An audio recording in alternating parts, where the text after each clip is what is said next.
Hello all, or Salvete Omnes in Latin.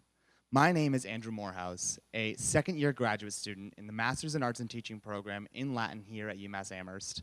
This is my 12th and final semester here, and I have learned so much about several different languages, including Latin, Ancient Greek, Sanskrit, Etruscan, Italian, Spanish, and Old Icelandic.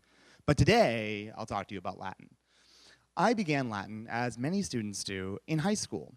I hope, however, to provide a more enticing narrative from what you might expect concerning a Latin student.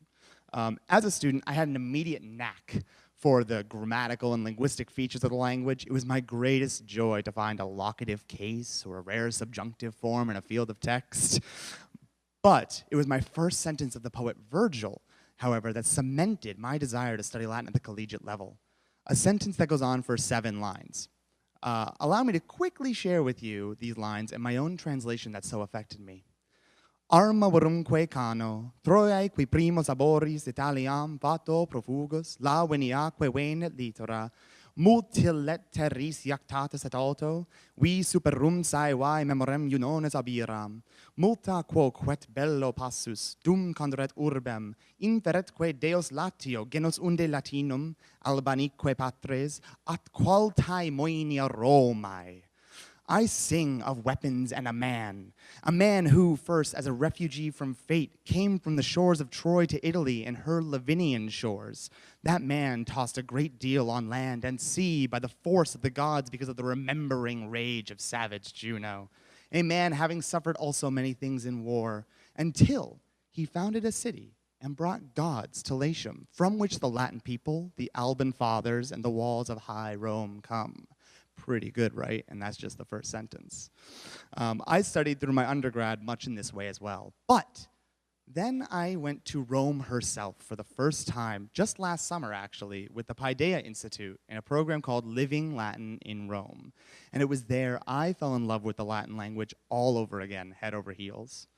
It was here that it became most evident to me that Latin was everything but a dead language, as many say, and will continue to say, but dare I declare that they will say it falsely.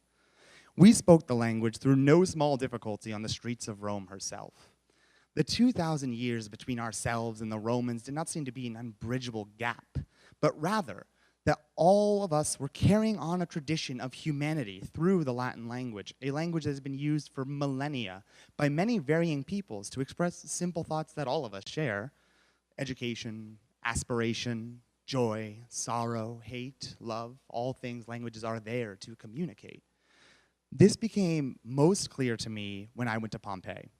While there, our task was to continue our tour of the city speaking Latin so that, in truth, we could feel a connection to the ruins and the people that used to dwell there. It was at the very end of the day, after nearly 6 hours of speaking Latin in the hot Mediterranean sun, that I caught sight of a plaster cast of a parent holding their young child, frozen in fear because of the eruption of Vesuvius in 79 AD. In that very moment, I was overcome with emotion. Nearly 2,000 years seemed to be a mere second in between myself and that mother and her child.